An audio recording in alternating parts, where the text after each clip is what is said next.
Gute Sicher is Chelek Tezvav, Vaera Aleph, the Lenismus, Rabbi Yosef ben Yamin ben Rabbi Menashe Kaltman. A fascinating Sicha, which begins with Pshutei Shel Mikra, leads us to Yena Shel Teira, leads us to Inyanim Mufloim, as the Rebbe calls it, incredible ideas, amazing ideas, and it fuses it all together by giving us a whole new understanding of the dialogue between Moshe, who asks Hashem, why are the Yidden suffering, to Hashem, who answers in Vaera Elohavis. And it's going to lead to an understanding in what was the accomplishment of Chassidus Chabad that was brought to the world by the Alter Rebbe, whose yahrzeit is this week, and Chavdala Tevis. So this is it's a little bit long and gets technical sometimes, but it is something special. Let's start. It's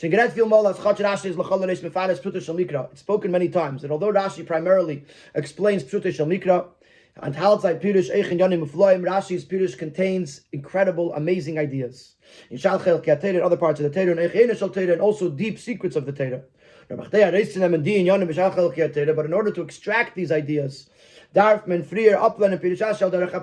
you have to learn Rashi properly according to Pshat. Once you understand the Rashi, then you can delve into the deeper messages of the Rashi. So let's begin. Nachdem wie Rashi is mefares den Pirush HaPasha von den Psukim im Anfang von der Seder of Vaera El Avram, the game of Agama Ki Moshe. After Rashi explains the basic understanding, the simple understanding of these Psukim, it goes pasuk by pasuk, explaining these words. I revealed myself to Avram, to Yitzchak and to Yaakov.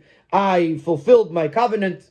Rashi is mamshich. So in pasuk Tes, Rashi continues. But Abisenu Darshu, and Rashi now goes sort of back to re-explain all of these psukim, that our sages expounded on this. They're teichel from the psukim, and they look at it at the whole context. The Inyan Shel Maila is this referring to what was discussed earlier in Parshas Shmos. Shamar Moshe Lama Moshe said, why did you do these bad things to the Yidden? Said to Moshe, Chaval al da'avdin v'la mishtakhin, we bemoan the loss of the unforgettable. Yeshli li'eseidin al misas aves, I am saddened, or I could complain, I could about the passing of the Aves, because many times I revealed myself to them with the name Kel Shakai, which Kel Shakai by definition Shaddai is a revelation of a limited form. Yet they never asked me what my real name was. But yet you, when I gave you the shlichus, when I revealed myself to you, you said, what is his name? What should I tell them? Rashi continues that I made this promise to the others. Even though I promised to Avraham Avinu, I'm going to give Meretz Yisrael. Nevertheless, when he had to buy a plot for Sarah, he couldn't find one unless he paid a hefty price. So to Yitzchak, even though it was his land, nevertheless they challenged him, they fought with him over the wells, which he dug. Also by Yaakov, Rashi continues, he came to Shechem and he had to buy, he had to buy himself a piece of land to live on. And yet they never questioned me. Midaisai means my attributes, my conduct. We'll say my ways. They never questioned the Eibishter. Yet you are saying to me, why did you allow these bad things to happen? Then Rashi concludes, Rashi explains why this interpretation does not fit in well with the psukim, with the actual words. So that's in Vaera. In Sof Parshas Shmos, in the end of Parshas Shmos, we're going to see a very similar commentary of Rashi, and yet we're going to see that it's different, and we're going to point out the differences. After Pasuk Atasira, which is the last pasuk of the parsha, which Hashem says, now you will see what I'm going to do to Pari. Pasuk the Renfer for HaKadosh Baruch Hu B'Kosu of Lama Hariyosah, which in the psukim is Hashem's response to Moshe's question of Lama Hariyosah. Zogt Rashi here, Hartal Midoisa, you questioned my midos. Like Avram, not like Avram, to whom I said, with Yitzchak, your children will be proclaimed. The Yitzchak is going to be the forebearer of your children. And then I told him, sacrifice him as a sacrifice. which obviously then he won't have children, and then that first promise will not be fulfilled. And yet Avram did not question me, did not question my ways. So seemingly both Rashis are saying how the Avos didn't question Hashem and Moshe did question Hashem. And yet there's three differences between these two Rashis. Al davon verstehen, we have to understand. Aleph, Parvos in Parshas Vaera, in a Pirush from Rabbi Drashu Anal, why in Vaera, where he's bringing the Pirush of the sages, bringt Rashi from Rabbi Arayas alle Avos Leiracham Midosai. He brings a raya that all of the Avos did not question Hashem.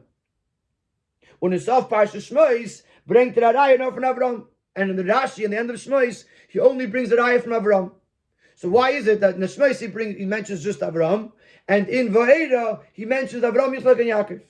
Base. Secondly, also with regards to Avram himself, is Rashi with Parsha Seinu in our Parsha Rashi is Mefarish dominion from Leiracham Midosai that they didn't question me with an ander mu'ura, a different event. Because Avram that Avram couldn't find a place to bury Sarah. The Yisaf Parsha Shmai is different than the one in Shmois. That he said to him that Kedas Yitzchak, that he promised Yitzchak is going to grow up to be a big nation, and then he tells him to bring him as a carbon. So first of all, we have all three of us mentioned, and here we have just Avram mentioned. Then Avram in Vaera he mentions Avram and the Maras Machpelah, and in Shmois he mentions Avram and the Akedas Yitzchak. Gimel v'Iker. And the third and most important question: B'sof Parsha Shmois bring Rashi and Pirush lahir stam do says al zayin Pirush. In Parsha Shmois Rashi he brings it plain, meaning without a name, as if to say it's his own Pirush. Pshutish shal mikra, it is the basic understanding of the psukim. Mashenkim in Parsha Seinu, but if you look in our Parsha, Rashi brings the Pirush mider haschala v'Rabbi Drashu. Rashi brings it with the introduction that our sages taught it a drash. It's a drash. It's a homiletic interpretation. The Yisera Mizeh Azad Drash Velchei Zichnit Misyash Mikra. Even more than that, it's the type of drash that does not fit in well with the psukim. Hey Pechaklal Berashi as Vener bringt an Agod is Misyash Zeves Tivrim Mikra. Contrary to the normal, to the rule, the print Rashi's general principle that he only introduces an agoda, he only introduces a drash, something that's not pshutei shel mikra, only if it's going to help understand the words of the psukim. Here, it does not fit in well with the psukim, and yet Rashi brings it. These are our three questions, our three differences. Number one, in Shmois he mentions one Avraham, and in Vaera he mentions three Avos. In Shmois he brings the example of Akedas Yitzchak, and in Vaera he brings the example of the Gourarie of Sarah. In Shmois he says it as Pshutei Shel Mikra, and in Vaera he says it as a drash.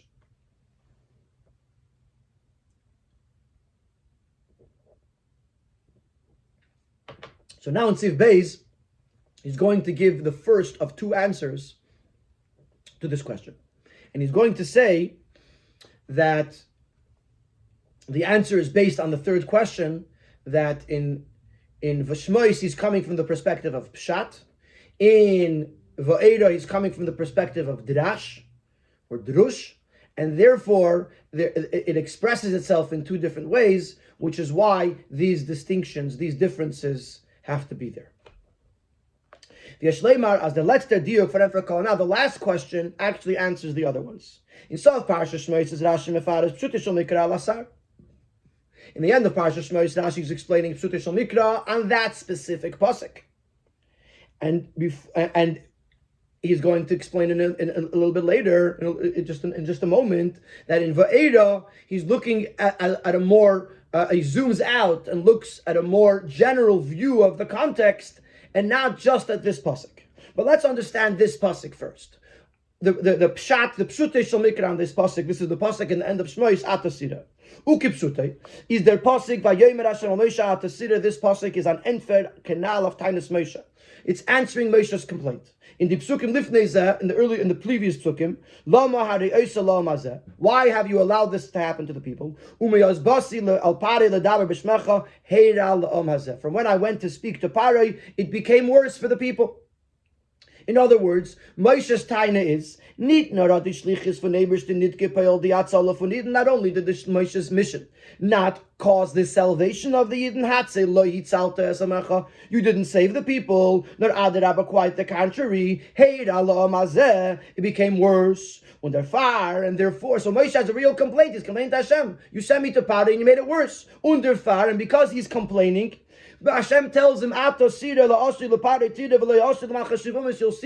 I do to Paro, but you won't see what I do to the 7 kings of Canaan, because you're not going to go into Eretz Yisrael. Because you questioned me, therefore you're going to be punished and not go into Eretz Yisrael. So, Al Pi Pshutei, Moshe is complaining about the fact that it got worse for the Yidden, and the Eibishter answers him that I don't like the fact that you complained and I'm going to punish you. And not only that, but Hashem tells him that Avram didn't complain. Not as it should have been and as it actually was by Avram. In a Nidin Daima, notice that word Nidin Daima is underlined. That it was a similar case. Avram did not question me. Even though earlier I told him that you're going to have a nation from Yitzchak. And then I told him bring him as an oila, was the havtocha had him given just like in our case. Moshe's mission caused extra pain. So too by Avram, Hashem promised him that Yitzchak is going to be the forebearer of a new nation. This caused Avram pain. Why? And the Rebbe brings a very sensitive point here. We see very clearly as der Tsar von nit haben kein Kinder, that the pain of not having children is nit bedeumet zu the Yisurim was man hat, wenn der Eibishter schon gebencht mit Ben Yochid Lezik cannot, the pain of not having children cannot compare to the pain of having a child. And it's an only child born at an old age to the parents. And another child chas v'shalom gets taken away. As their tata alein darfeston, especially if you're asking the father to sacrifice his own child. So both in the case of Avram, of Akedas Yitzchak, and in the case of Hatze lo yitzahera la'omazeh, the Hashem's command actually intensifies the pain. And so now we understand why Rashi brings the example of Akedas Yitzchak, because that's the one that compares to what Moshe is complaining about over here. And Hashem is telling them that even though Avram went through the same experience, nevertheless he didn't complain. As it's hot nit kin ort as Rashi soll bringen die Raya as Avram lehir rachar midaisai von dem was geshabikis lik b'dasar lewatz karka. And therefore we understand why it makes sense that Rashi does not bring the example of Maras Machpelah, or the examples of Yitzchak and Yaakov. But Dorten is nit gewendet an Efen as the Avtache Gufa had Geidem given as Alkef in the Karka, but Merubim. It wasn't that Hashem's promise caused the price to go up. Hashem's promise may have made him feel the hero can argue can sein as haben die Avtache and the Sinnes Oretz hat es Avram nit gedav kosten kein Sach Geld. The promise could have meant that Avram would have thought he would have not have to pay as much money. But the fact that he had to go find a place, the fact that he had to buy a place, wasn't caused by Hashem's promise. All it did in this case that it cost him some money. So therefore, had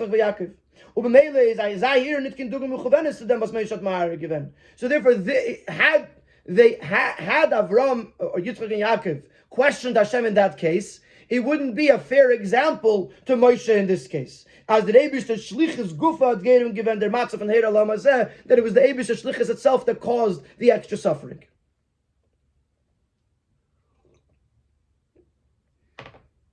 So this answers our two questions. Why in Parashat Shmois he brings only Avram, and he brings the example of Akedas Yitzchak, because this is an example that parallels the case of Moshe Rabbeinu, and Hashem is showing Moshe that nevertheless Avram didn't question me.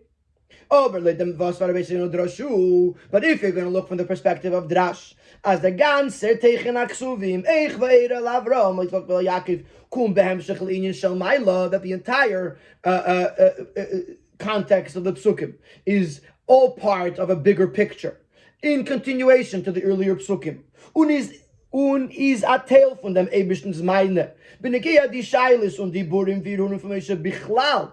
And is part of Hashem's response to Moshe's general questions. Nicht mitzad Tzar Neusef Davka, not because of the extra pain.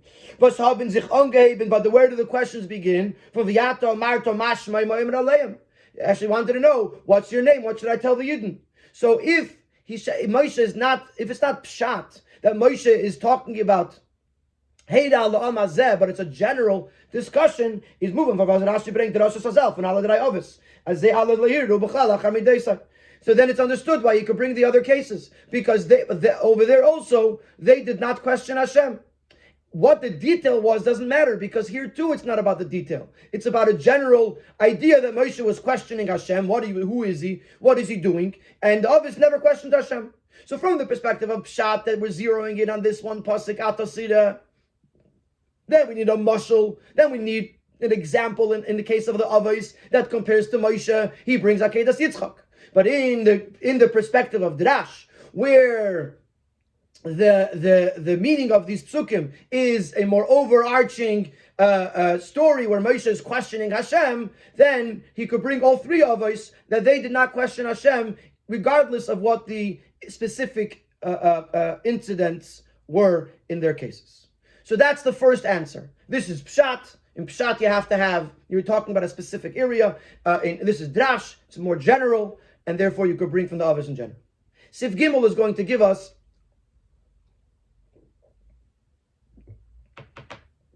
another explanation, also a basic understanding of Rashi, before we get the Yena Shal Torah. And I want to introduce it just because it's a little bit technical.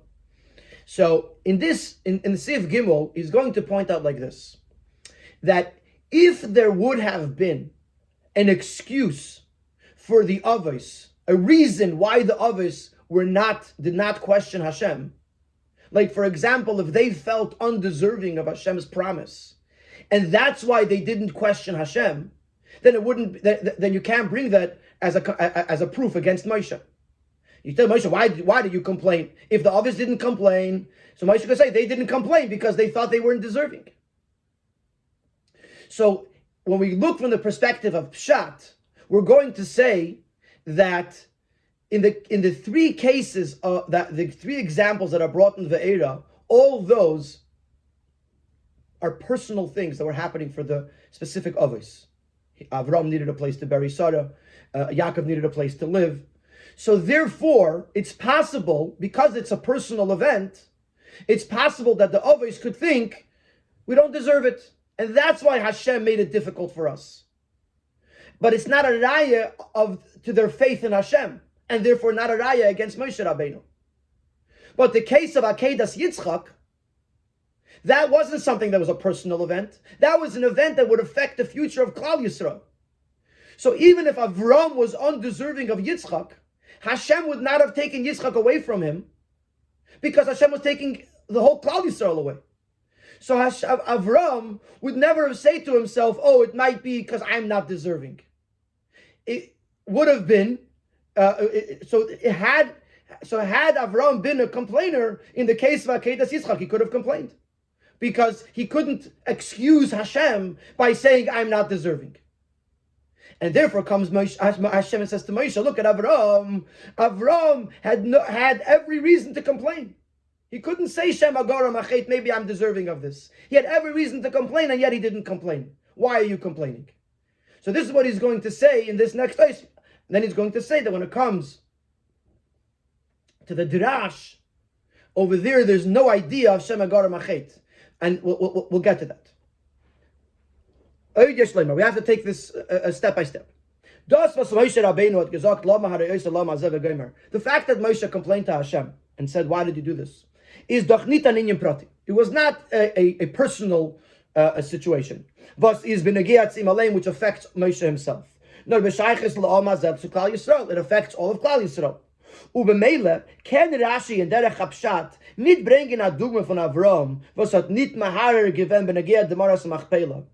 Rashi in Pshat cannot bring an example from Avram who didn't question Hashem with regards to the Maras Machpelah. Und Aderech said von Yitzchak by the Be'eris, and von Yaakov Ikenes Chalkas Asada, or Yitzchak by the wells, or Yaakov when he bought a piece of land. Warum das alles seine Gewinn in seine Unionen und seine Gewinn Negea Zeelein als Prat, because those are things that affected them as individuals.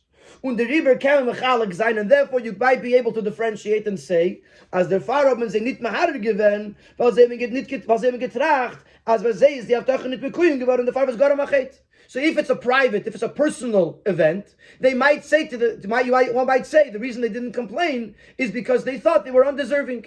Maybe there was a sin that caused them to not receive this promise from the Eibishter, and that's why it didn't come true. Like Rashi said in Vayishlach, that Yaakov was afraid Shemagara Machet.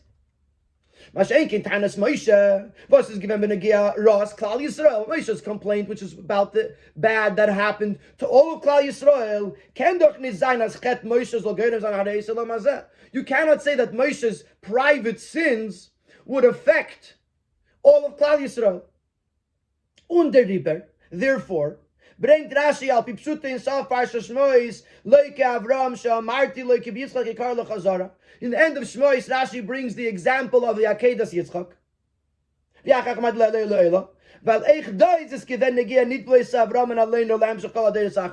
Also, this Kedas Yitzchak was an event that would have affected all of Klal Yisrael, the future of all the generations. So therefore, Avram has no reason to think that the reason Hashem is doing this to him is because he was undeserving, because that would only have to affect him, and Akedas Yitzchak is affecting all the future generations. And nevertheless, even though he had no excuse for Hashem, nevertheless he didn't question Hashem. So this is Moshe's taina to Hashem's taina to Moshe. Avram, when it came to something that was relevant, that affected all of Klal Yisrael, even though there was no excuse of Shema Gora Machet, he still doesn't question me. Why are you questioning me? And therefore Rashi brings nothing from Yitzchak and Yaakov, because we don't find any event in their lives where there was something that seemed negative, but it was something that affected all of Klal Yisrael, and yet they didn't complain. We don't find that, and therefore there's no example to bring. So Al Pi Pshat, we're addressing this event that was an event that affected all of Klal Yisrael, and we're saying, look at Avram, he too experienced something that seemed negative, and it affected the future of all generations, and yet he didn't complain. What are you complaining, Moshe, about? But this only works according to Pshuti Shel Mikra. When you look at the Agada of Torah, this Agada of Torah is like the stories of Torah, the deeper, the homiletic understandings of Torah. So the Alter Rebbe says that Agada is part of the neshama of Torah. The Rebbe say this Torah gnuzim, but the many secrets, most of the secrets of the Torah are concealed in the Agadata, in the Medrash, in the Drash of Torah. Is doch on this level ha'avos heinin amarkav. The avos are the chariot of Hashem. What does it mean, the chariot of Hashem? It means they are totally bottled to Hashem. They do exactly what the Eibishter wants, and they have no of their own will. Just like a wagon, a chariot has no will of its own. It follows and does exactly what it's told. And it's so too, a Merkava is a euphemism for the bittul of the others, that they had no will or desire of their own. As that even down here in this earth, they are on the same level of Merkava, where they have no will of their own. And therefore, we're going to say in a moment, but I'm just going to explain it outside. Therefore, outside of the Sefer, they're not shayach to chet. Others that's in total bittul to the Eibishter cannot do anything that's against the will of the Eibishter. So even by the personal events, there's still no thought of Shema Gara Machet, because there is no chet. They're Merkava. And therefore, from the perspective of Dirash of Torah, there's no excuse that could be found for any event why the Eibishter should take away his promise. And when he did, or when it seemed like he did, they didn't complain. Is a raya that they were not maharer achar midaisai, and a question on Moshe, why are you questioning me, Hashem? Is the fizeh. By the obvious, there's no possibility of saying that they were defiled by sin. And therefore you could bring a proof that they didn't question Hashem even from personal matters, which affect them as individuals. By Avram, by Yitzchak in Abeidis, by Yaakov in Chelek Asada. The Baldas is eine given Merkava Rak, L'Rotz Nel in Kol Yemem. They were a chariot only to the will of Hashem. They were dedicated. They were given over to the will of Hashem their entire lives, and therefore, even by a personal event, there couldn't have been Shem Agara Machet. So if Hashem pulled back the Gzeira, the Haftacha, the promise, they could have complained, and they didn't. So even by a personal event, which we said, Al Pipshat, you can bring it out from a personal event because you can excuse it away with Shem Agara Machet. On the level of Nedrish, where the others are the Merkava to the Eivish there is no Chet, therefore there is no excuse other than the fact that the Avos never questioned Hashem, personal, non-personal, whatever it was, they never questioned Hashem, and this is the Taina of the Eivish to Moshe. The Avos did not question me. How could you question me?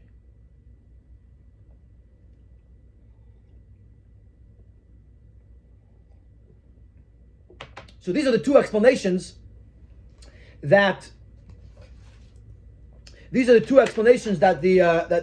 Sikha gives for the Rebbe gives for the differences between Shmos and Vaera. Number one, that the difference is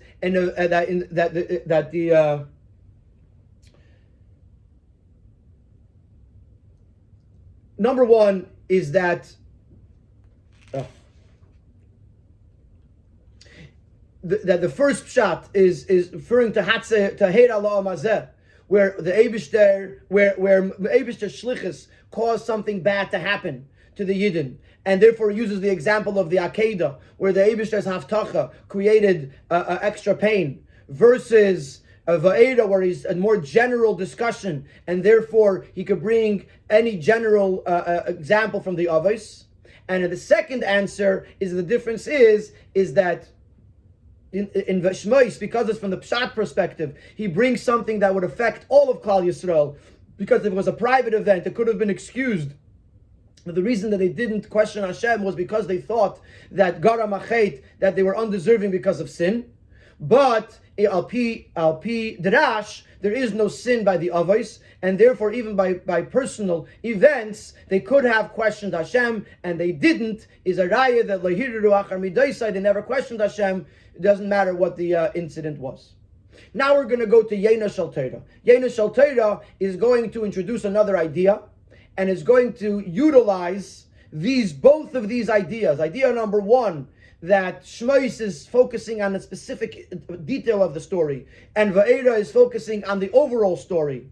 And number two, that Shmos is talking about from the level of Pshat, where the Avos could think that Shem Agara Machet, and the level of Drash, where there is no Chet, and therefore the Avos wouldn't think Shem Agara Machet. We're going to bring all of these ideas together in Yena Shel Torah. For Yena Shel Torah, in dem Pirush Rashi, Yeshleimar, das ist Merum, is in der Sheiches zwischen die beiden Asbaros of Pirush Rashi. And now, if we connect these two explanations, we'll understand the Yena Shel Torah. It's been spoken about in the past that I was referring to a Sikh in Chelek Hey.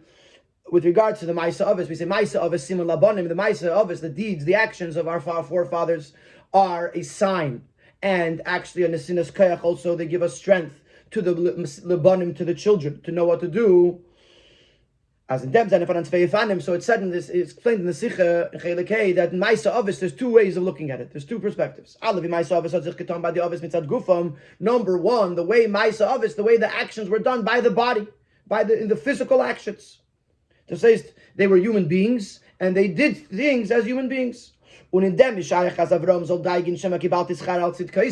you're looking from the perspective of the guf, it's possible that Avram should worry that maybe I already received my reward for my righteousness, and I'm undeserving for more. Or as or he should ask a sign from Hashem that his children will inherit the land. And similarly by Yaakov,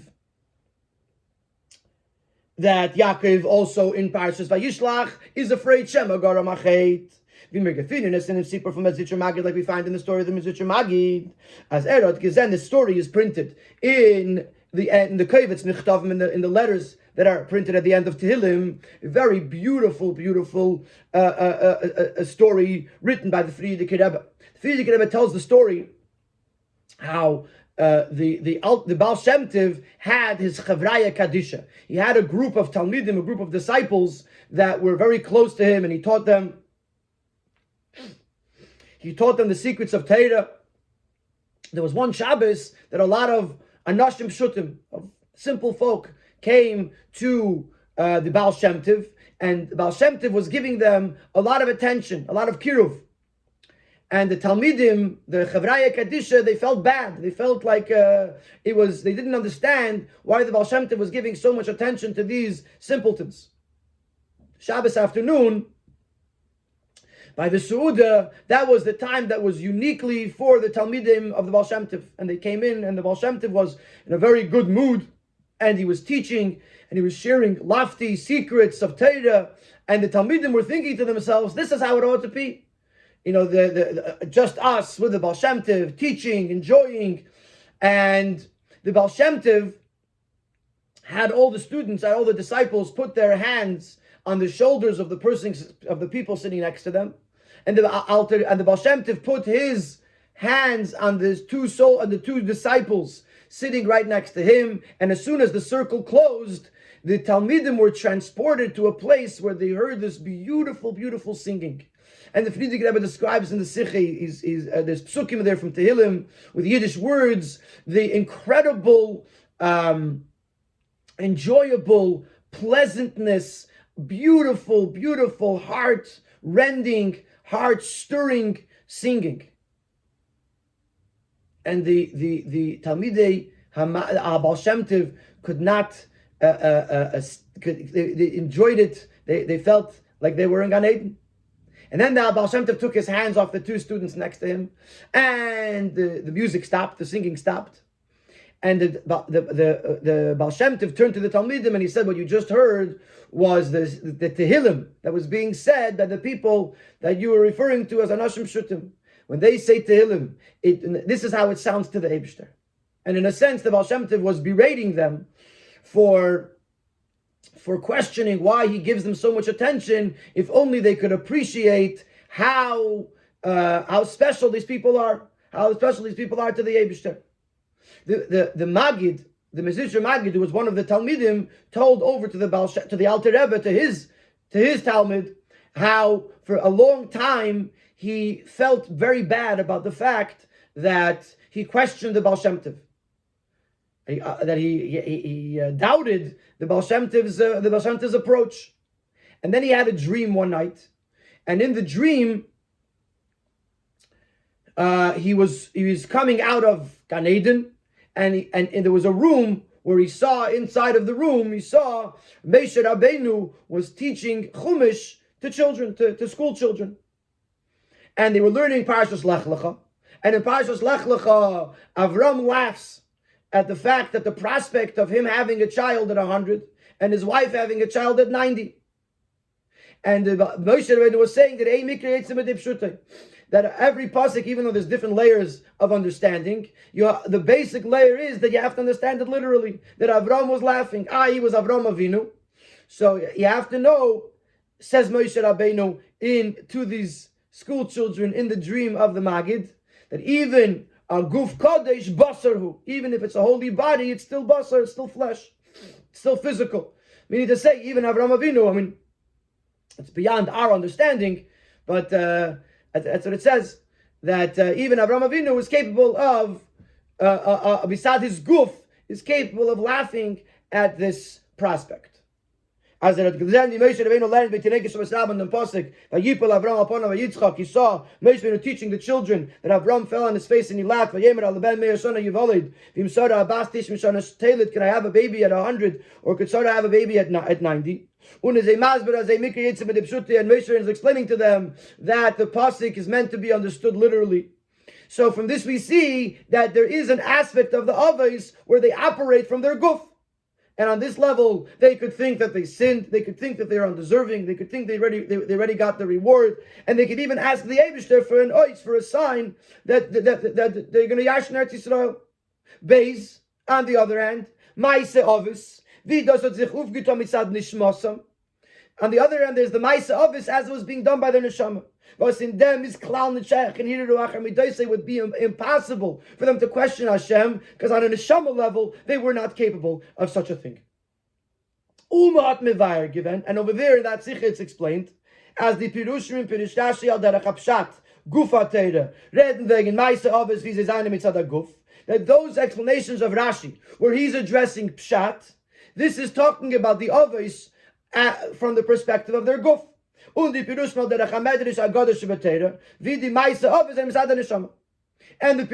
Teira that Rashi brings that are coming from the Medrash from Agoda, this is coming from the perspective of the neshama of the Avos.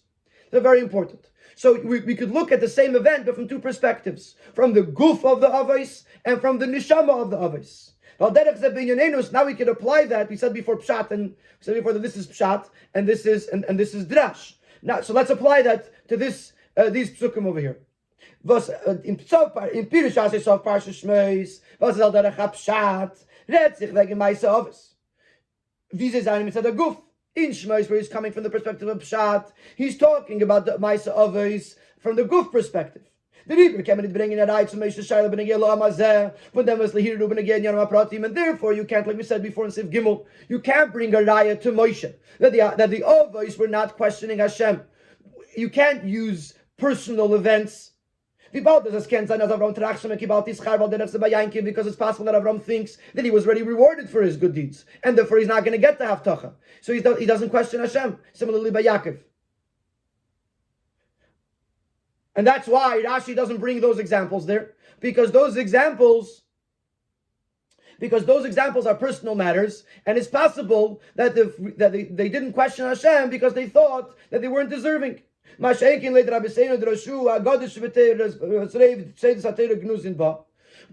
look from the Agadah Shebetera, is there any for myself inside the neshama? Then we're looking at the Avos from their neshama.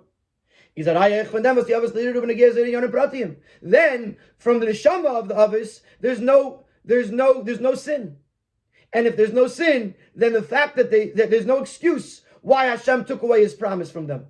At least it looks that way, and therefore the fact that Lahiru Achar Midoisai, even in private matters, is a raya that the Avos did not question Hashem.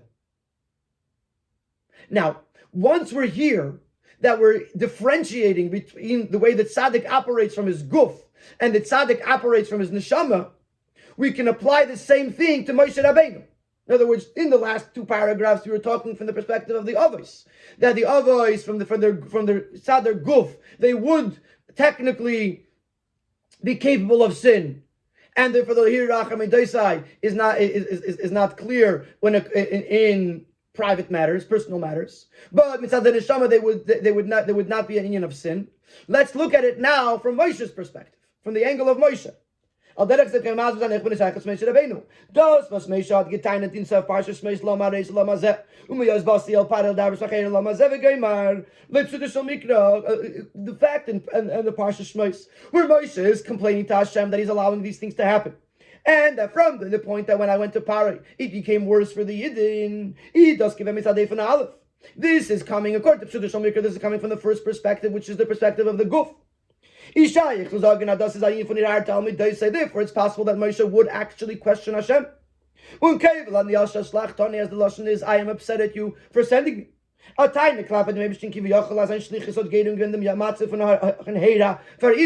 he seemingly has a complaint against Hashem that his going to Pari actually made it worse for the Yidden.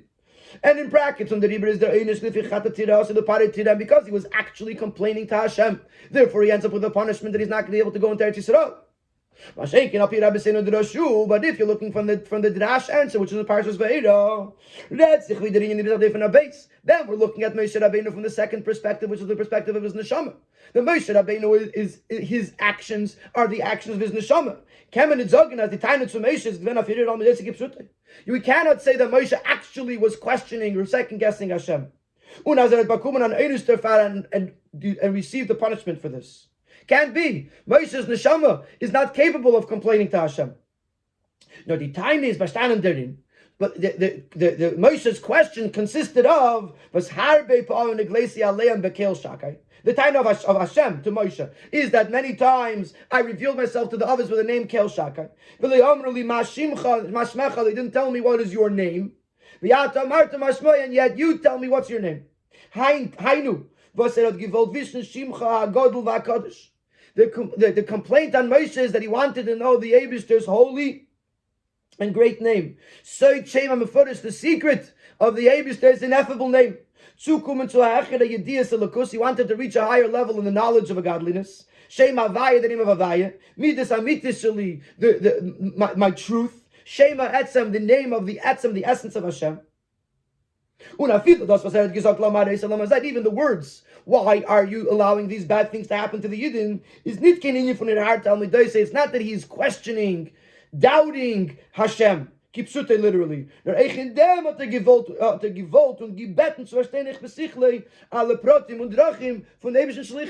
He was just asking to understand. He wasn't questioning or doubting Hashem. He just wanted to understand in his human intellect the ways and the details of Hashem.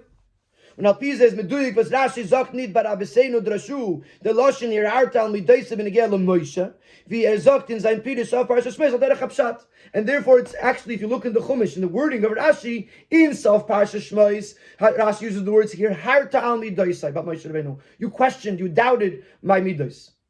But in Vaera he doesn't use those words here hartal mit deise. He says that the heim lo hiru, that others did not. But it doesn't say that Moshe did, because according to Vaera, which is coming from the perspective of Drash, which is talking about the neshama of Moshe Rabbeinu, the neshama of Moshe Rabbeinu does not question Hashem. It wants to know more. It wants to understand more. It wants to gain more knowledge of Elokus, but it doesn't question Hashem. So now we look at the first two Pirushim, and we look at it from the perspective of Yenush Torah. Number one, what Hashem was saying about the Avos. According to Pshat, it's possible that they would question, it's possible that they would think that they are undeserving because of Chet. And therefore, in personal matters, you can't use a raya, the Lahir Ruach HaMidaisai. But al derech hadrash, from the neshama of the Avos, they're not shaykh to sin in the first place, and therefore that would never be a reason why the Eibusha took away his promises. And therefore, even from personal matters, you could still bring a raya that lehiru achar midaisai. And also from the way we look at Moshe Rabbeinu, al derech hapshat, meaning to say from the goof of Moshe Rabbeinu, it's shaykh that Moshe complained, and therefore the way Rashi teaches it in Parshas Shmos is that Moshe was complaining to the Eibusha, and Moshe got punished for it. Ata yadaiti. Only now you're going to see Ad Yadaita. Only now you're going to see the ways of Pari. What I'm going to do to Pari. But from the Drash, which is from the Neshama of Moshe Rabbeinu, he's not shaykh to complain on Hashem. He's not shaykh to doubt Hashem. All he wants to do is understand more and know more. And now we B'meila, we now understand on a deeper level, on the Yenush Torah level, the differences between Shmos and Vaera. Now we're going to go into another part of the Sikha, which is going to lead us to an even deeper understanding of the difference between Shmos and Vaera. But in order to get there, we have to understand something else. We have to understand, even al derech hapshat, how is it possible to say that Moshe Rabbeinu would question Hashem? And why would we mention it? Why is it relevant? And let's not give away too much at once. Sif A. We can ask, how could you say that Moshe actually questioned Hashem? I feel the mitzvah even from the first perspective, from the perspective of his guf. We're talking about Moshe Rabbeinu. Was gleich beim Geboren, as soon as he is born, it says she saw that he was good, which is referring to a spiritual good. The house was filled with light, again symbolizing the great spiritual revelation that was coming to this world with the birth of Moshe Rabbeinu. And especially if we're emphasizing as the Oves of a neat Mahar given. The Oves did not question Hashem, did not doubt Hashem. Moshe was given Nifchar Mikol Mina Adam. Moshe was the greatest of all mankind. Eich from the Oves is even greater than the Oves of Mahar given. Did doubt Hashem. How could this be? How is it possible that Moshe would actually question Hashem? And another thing we have to understand, since the Torah doesn't even speak derogatorily about a non-kosher animal, it says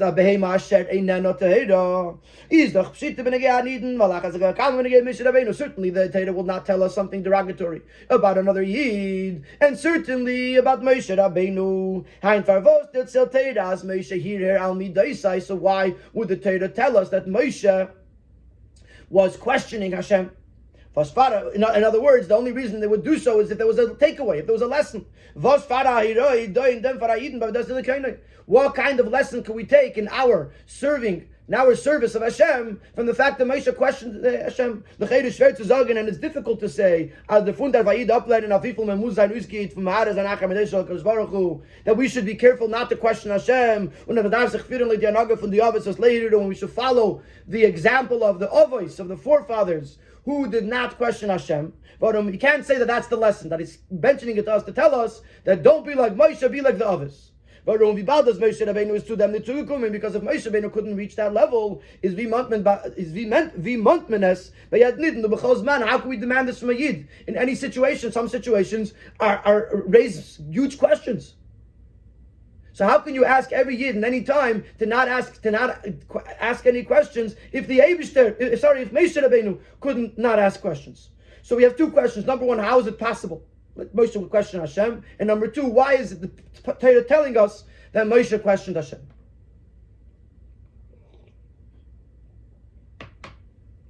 In Siv Vav, he's going to start the explanation, but actually what he's going to do is going to make the question bigger. But because he's going to make the question bigger, he's actually going to use what he explains in Sivav and Zayin to actually answer the question in the end. So hold on. We're going to understand all of this by first explaining what Rashi stellt sich auf the word Vaera. That Rashi quotes the word Vaera from the beginning of the parsha as Mefarish El Ha'avos, to the forefathers.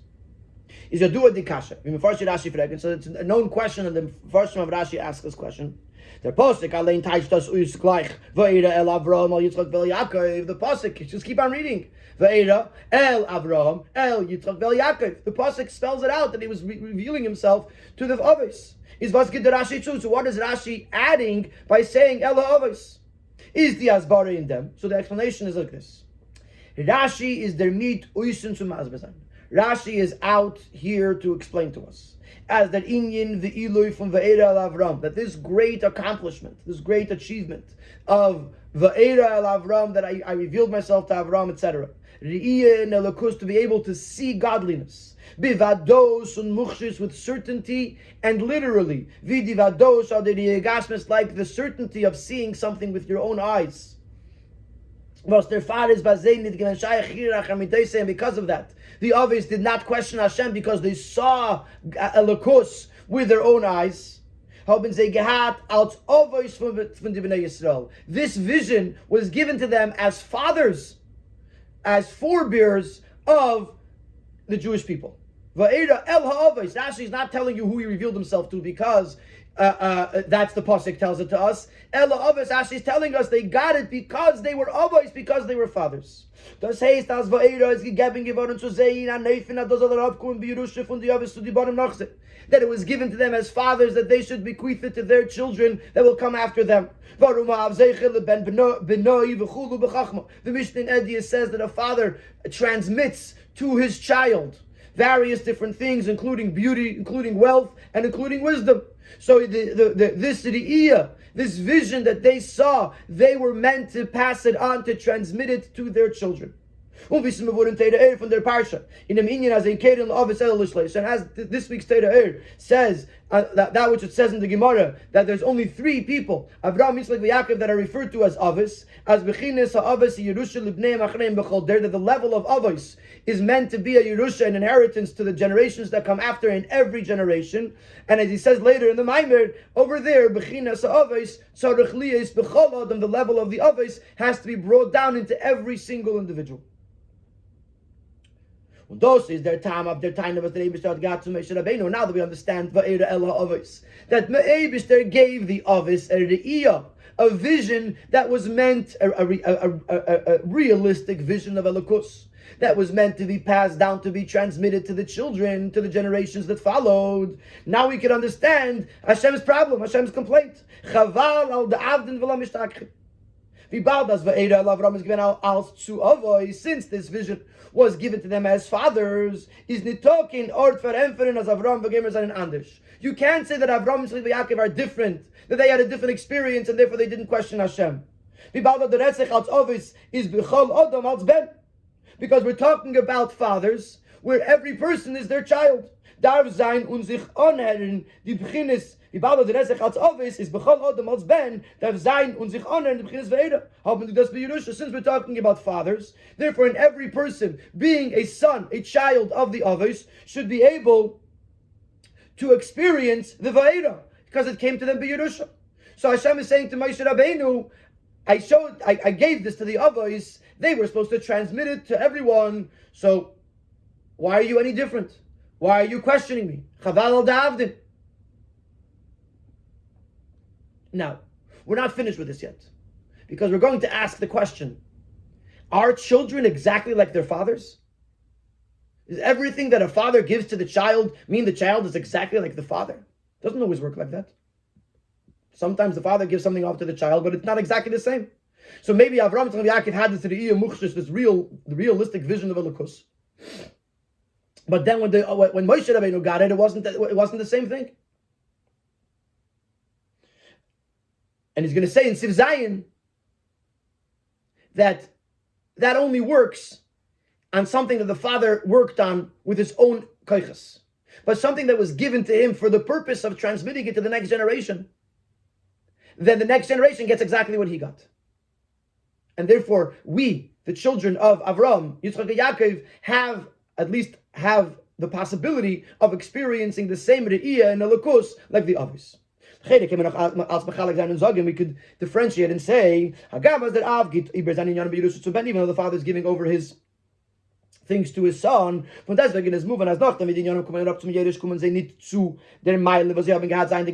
say that nevertheless, once it's transmitted to the son, it's not on the same level as it was when it was by the father.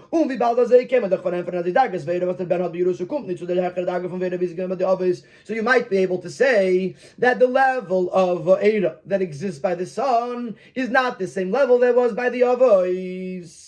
So today we're going to say now that it's not true. Is there beer in them? The answer to this will also be hinted to in the words Vaera el Avis. The ganzer Gilui from Vaera is given to the Avis. The whole revelation of Vaera was to the Avis, to the fathers. The Hainu as the Gilui is nit mitzadun leit zeir madregem yochedes nevedes Hashem. It wasn't given to them because of their accomplishments, their level in serving Hashem. Avraham Avi and Kava Ava, Pachad Yitzchak Bekava Gourarie, that Avraham was on the level of Ava. He was the epitome of love to Hashem. Yitzchak was the epitome of fear of Hashem, awe of Hashem.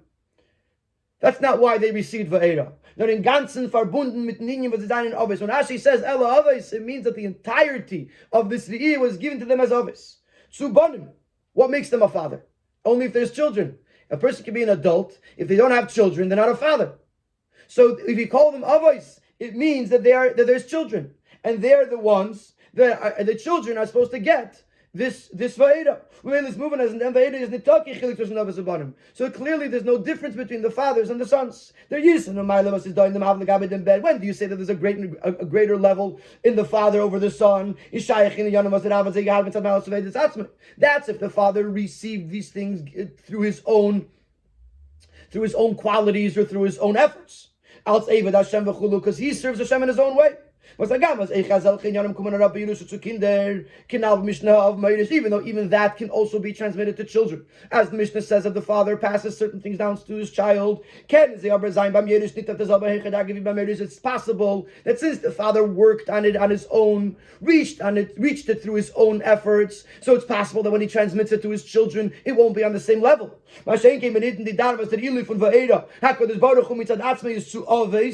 Was der Teyer Metzias macht auf der Ben. But in this case, where the Vaera is being given to the others, what makes him a father? The fact that he has a child is moving as the Ilu Kameshu by Mav Computer to the Kinder. So therefore, it was given to him as a father to transmit to his children. So when he does, it's obvious that the child gets the same thing that was given to the father.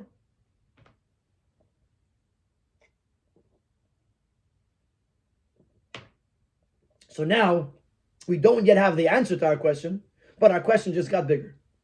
So based on this, it's even our question becomes stronger. Since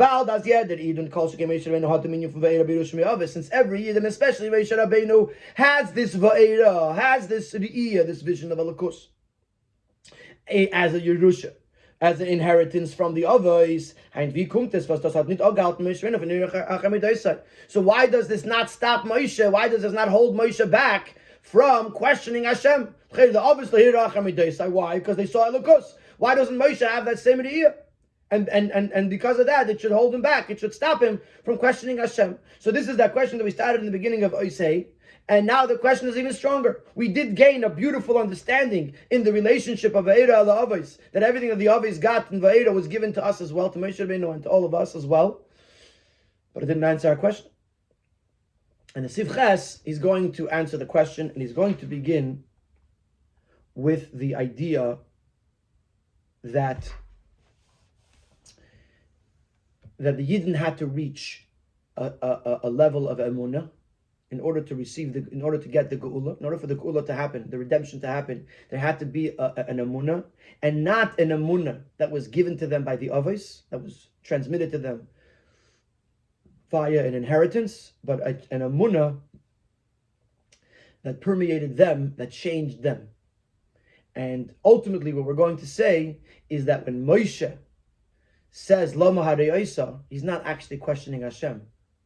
He's saying something that looks like he's questioning Hashem, in order for Hashem to say the words Vaera ala avos, to bring to the fore the Re'iyah, the vision that the Eibishter gave the avos, so that way the Yidden could experience that Re'iyah themselves, and that should transform their emunah, that it should become theirs, and not just something that they received from the generation before. The Chazal tell us that the Yidden were redeemed from Mitzrayim in the Schar as a reward for their emunah. By the Yidden there had to be a revelation of the Pintel Yid, of the core of their Yiddishkeit, der Verbund von Yidden mit den the connection, the bond of a Yid with Hashem, was das Drixichuis in der Emunah von Yidden in the Meibishten, which expresses itself in the Emunah that Yidden have in Hashem. Das hat sich gemacht roi, as is on ausgelesen werden from Mitzrayim. This is what made them worthy to be redeemed from Mitzrayim. Even though earlier, while they were still in the thick of the hardship of Galus, they were believers. Is das aber verbunden mit dem, was seine Bnei Mambinim? They were believers, the children of believers. They haben es gehabt bei Yerusha, in welchen Matzav die Bonim only sein begilui. They had to be Yerusha, that in whatever situation they might be externally, even if they are in a bad place, they still were given the Yerusha, the emunah, over mitzad inyan of avodah from the Eden, but from their own perspective, from their own avodah, mitzad chunas abanim asman, from the character traits of the children, is bazei noch nit given der urei emunah.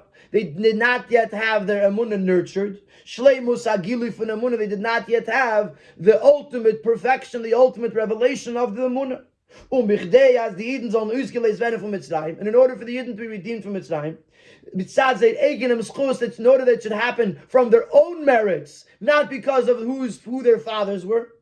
Dozol sein zeir schar, to be their reward. How the Yerusha dike emunah und his kashos von Eden mit den Ebersten gedarft ba zei werden zeir is an eigener inyan. So this inherited emunah and this inherited bond with Hashem had to become their own. Had to become something that was theirs, not something that was just bequeathed to them by their parents. Und das hat sich aufgetan durch Moshe Rabbeinu. This is what Moshe Rabbeinu accomplished. Warum in dem besteht der Chelek zwischen der Amshacha shel der Avos und der Moshe. Here we see the difference between what is drawn down to the Yidden by the Avos versus that which is drawn down by Moshe. Mitzad b'chinas Avos kinal is the nekudas hayadas v'amunah by Yidden Yidden and Yidden shel Yerusha. From the perspective of the Avos, the Pintele Yid, the core of Yiddishkeit, the core of faith that exists by every Yid, comes as an inheritance. It's natural. He's born with it. Because he's a child of Avraham Yaakov, so he's born with it's genetic. It comes with a turf. Oh, Moshe Rabbeinu alav shalom was nesev avdem was is von die shiva roim mamshichim chayis ve'elokus leklos neshamos Yisrael. Moshe Rabbeinu, in addition to the fact that he is one of the 7 shepherds that draw down life and draw down godliness to all of the neshamas, is there klolus kulam v'nikra rayim hem. And Moshe is the general one. He's the one above all. He's called the Rayim Hamna, the faithful shepherd, or the shepherd of faith. And is zonu mefarnes umashpias the emunah was is da by Eden. So zanu the emunah. Moshe Rabbeinu nurtures and sustains the emunah. That it should be in the way of ure emunah. B'chinas pnimis, it should be nurtured into the depth of the Yid. It should be strong, it should be complete, and it should reach to the depth of his soul. Because then this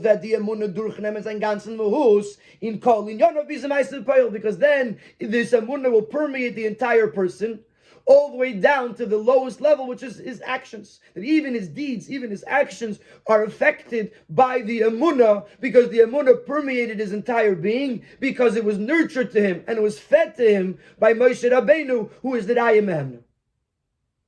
The others can't do that. The others can give a Yerusha. The others, they pass it down genetically. Moshe Rabbeinu brings it into the person, and it permeates the entire person, every aspect of the person. And therefore, when the Yidden are ready to go out of Mitzrayim, we'll see this soon, but this is where we're going.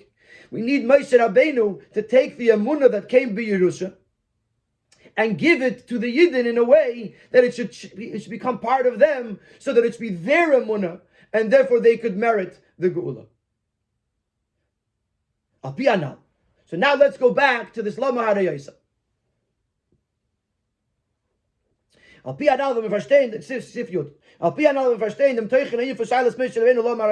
understand what is really going on over here when Moshe says Lama Harayasa. Which, as we asked earlier, why is the Torah telling this to us? Now we'll understand why. And we'll also understand what is Hashem answering back to Moshe. I revealed myself to the others. It was so close to the Geula. Moshe was going in the mission of Hashem to redeem the Yidden, not gedarft der Verbund von Eden mit den Ebersten shall the Emunah sein, Bazei need place mitzad the Ovis. So now at this point, the Emunah and the bond of the Yid with Hashem could not just be the way it is from what they received from the others. Ma'aminim mitzad bnei ma'aminim, they are believers because they are children of believers. Nor echas the emunah is also durchnem mitzad yanim b'teichnom, and also the emunah has to permeate them from their own work, from who they are on their own. And this was accomplished through Moshe's question, through Moshe's doubt. When he tells the Eibishter that what are you doing over here? From when I went to Pari, you made it worse. Which triggered the words of the Eibishter Vaera that I revealed myself. The Hainu as B'chines Vaera, that this level of Vaera, the Tachlis Ha'is Amtus B'derech Re'iyah, the ultimate truth to see something in the truest most way. And the iskashas von Eden mit der Kusha der Emunah, and the bond of the Eibishter, Yidden with the Eibishter through their Emunah is geworden eich mitzad der Metzias von Eden, became also from the perspective of the Yidden. On their own level, they would have been capable of questioning Hashem. Moshe asking the question for everyone.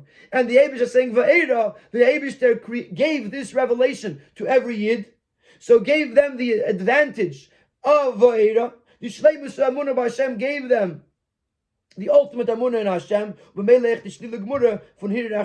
and therefore they became impossible that it's V'hir Racham.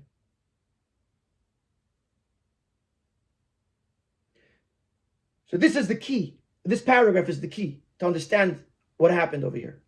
Moshe is not questioning Hashem. Moshe is not shaykh to question Hashem. Obviously, this is a deeper level than what we said earlier.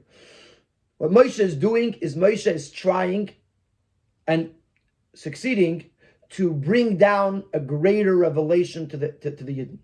By Moshe saying Lama Hadayisa, he forces, so to speak, Hashem to say Vaera Avram.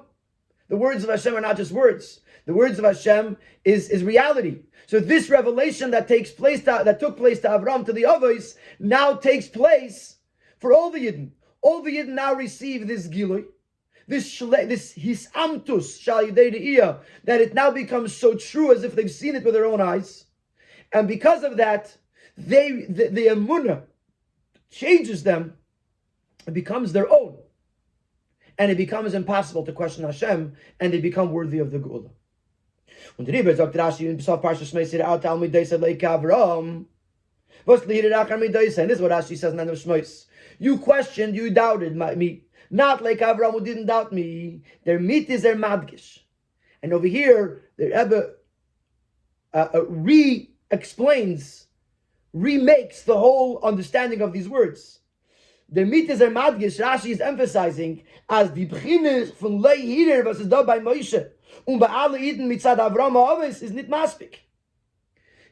When he says leika yirhart al midaisai leika Avram, he's saying even the loy here that was by Avram is not enough. Even the fact that Avram did not question me, that's not enough for us. That's not enough for Moshe Rabbeinu. That's not enough for the Yidden. Because they're still on a level that they're capable of questioning Hashem, even though Avram didn't question Hashem, but the Yidden are still on the level that they can question Hashem. Because since the whole thing that came from Avram is only an inheritance, but on his own level, he could still be in a situation, in a state where he does question. So therefore, the Leik Avram, what Avram accomplished, is not good enough for the Yidden that are in Mitzrayim. Und der Ufte von Moshe ist given, as eich ad der hier harta, soll kein Ort nicht haben, durch die HaKadosh Baruch Hu gili von Vaera Kanal. So therefore Moshe does a hier harta, he questions, only for the purpose to make it impossible for there to be a hier harta, because there's a gili of Vaera that you didn't see a lakus in such a true way that they can't question Hashem anymore.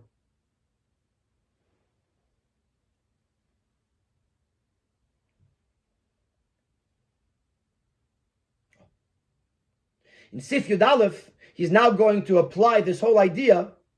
This is a beautiful concept. Because earlier we were questioning, Moshe questions Hashem. It doesn't make sense. It says, in this deeper level, Moshe does not question Hashem.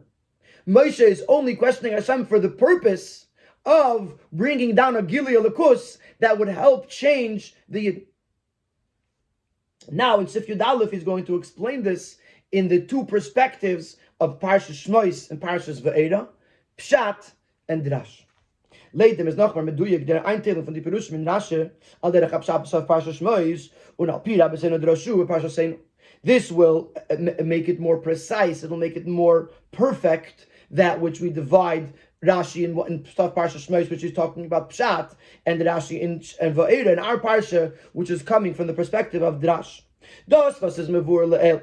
As the Pirushim al derech hapshat Pirush Rashi zayin vidin yonim zayin mitzad aguf, that which we said earlier, that the Pirushim according to Pshat is coming from the perspective of the Guf, is niter Pshat as mitzad gufei shel Moshe shayech haninyan von irata amudesek v'sudech hashem. doesn't mean to say that from the goof of Moshe he is capable of questioning Hashem, literally.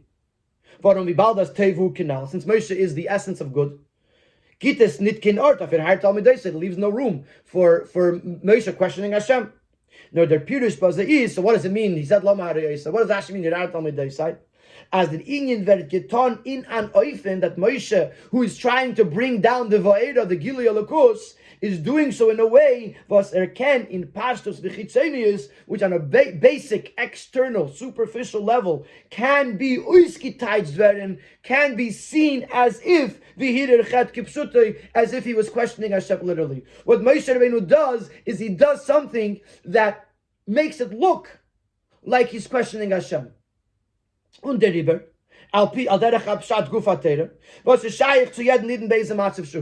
therefore, from the perspective of Pshat, which is accessible to every single Yid, in every single level, even Yidden that are capable of questioning Hashem, so the Pshat level is able to interpret it because it looks like Hirharta. The Pshat level teaches that it was Hirharta. Because since we're trying to accomplish the Vaera by every Yid, even by those whose guf is still concealing in the neshama and not allowing so therefore in certain people the revelation of the neshama is not shining, it's not revealed. Und der Guf mit der Datsme Shaykh zu fragen, Lama Harayesa v'gemer Lara Rachmanes Kipshutay, and that Guf is capable of questioning Hashem and is capable of saying Lama Harayesa in the most literal sense.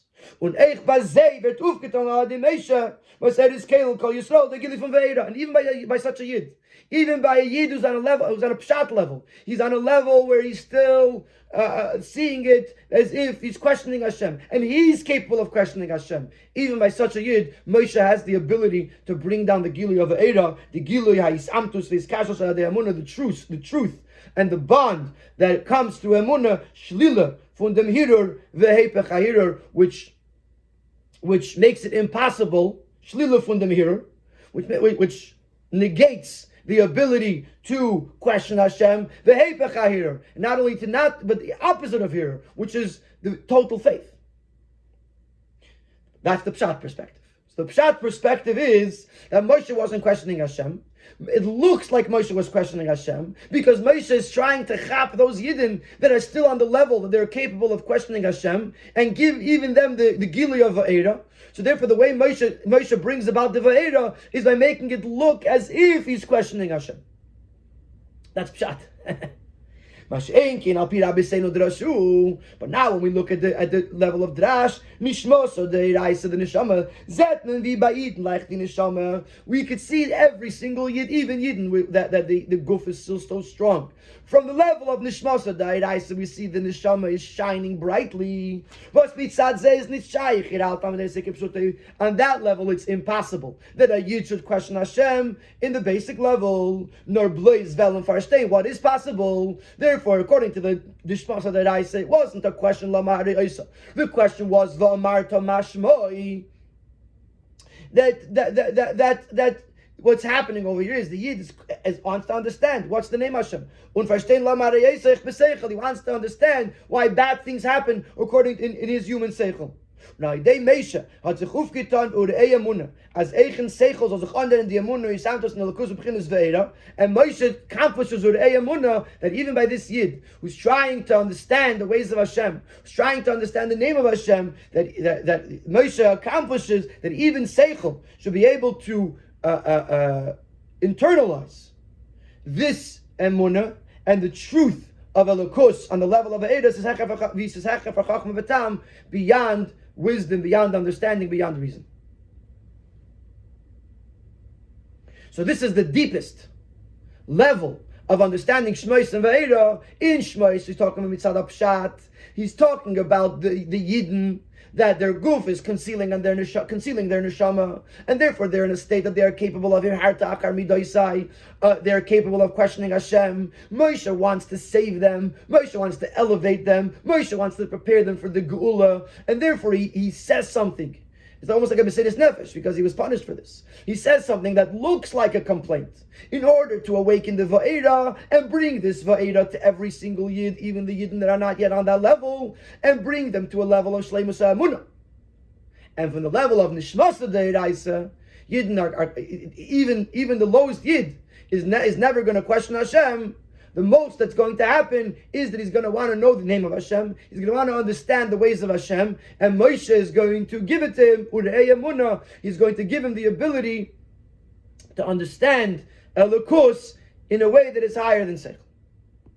In Sif Yud Beis, we're going to take all this and this whole idea of Moshe Rabbeinu and what he's trying to accomplish and apply it to the Chiddush, to what was the Chiddush of Teres Chasidus Chabad, as it is, which was brought to this world by the Alter Rebbe, whose yahrzeit is this week, in the week of Vaera, on Chavdal Tevis. Pikon and Alvin Varshtei in the Shaychas for Chavdal Tevis.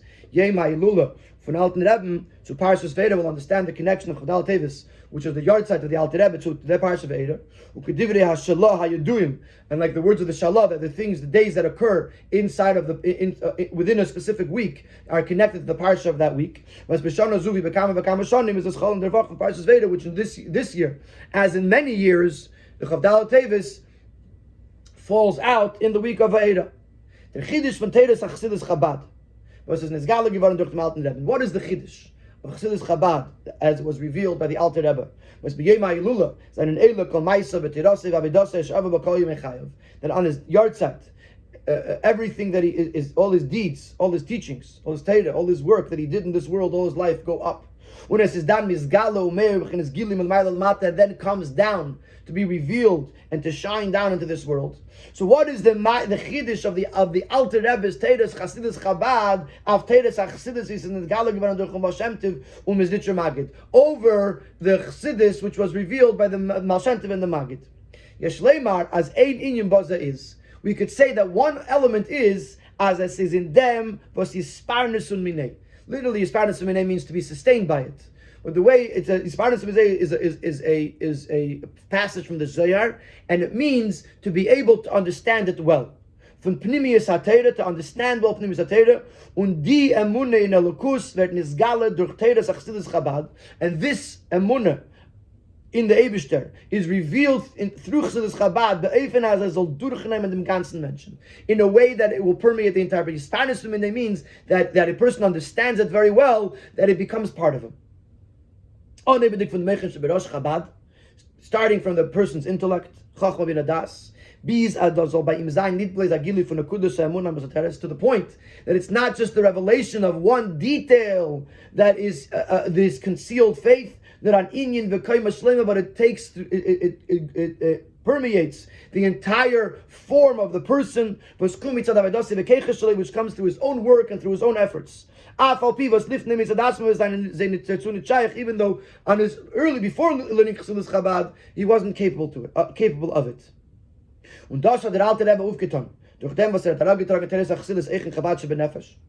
And this the Alter Rebbe accomplished by bringing Chassidus also in Chachma bin Adas of the person, that a person should be able to understand Chassidus. Bis in Chutza, was is leine basar metzias b'fnei atzmei, u'mitzad atzmei is es masted dem giluy amunah b'Hashem, until that you could bring Chassidus into the Chutza, into the outside world, which seems like a totally separate entity from Elokus, and it looks like it's trying to conceal the revelation of amunah in Hashem.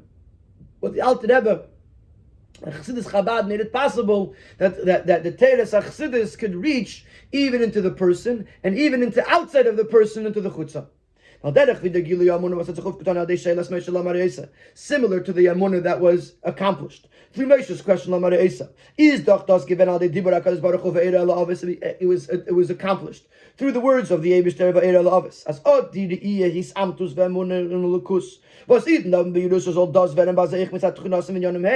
that this genuine Amunah, this real true Amunah that you didn't have, that was given to us b'Yerusha, should become part of us, part of our attributes, part of who we are, Kanal Barucha, as was explained at length. So too, when we learn Chassidus Chabad, we are able to bring down this elokus into who we are, that it's not just something that we receive from above, but it changes us and it changes the world that we're in. Boom, wie das ist gewesen Begulas Mitzrayim. As in Schar von der Emunah seien sie Nigel geworden, and just like as it was in the Gula of Mitzrayim, then in the Schar of the Emunah, they were redeemed, as is Eich Begula Mitzvah Shlema, durch Yafusu, meine Secha Chutza, durch die Emunah Beifen, as is Sparnus Mine, wie sie werden es Galat durch Teres Chassidus Chabad, through spreading the wellsprings to the outside, through the Emunah in a way that it permeates the entire person. That it's revealed through Chassidus Chabad and them durch bis der Chutza, and it permeates even the Chutza Mamash. This will bring the Geula, this will bring Mashiach, as all Yidden und jeder Yid wollen sicher sein zu der Geula Mitzvah Shlema, that all Yidden and every Yid will merit the Geula Mitzvah Shlema im Heira v'yameinu mamash speedily in our days.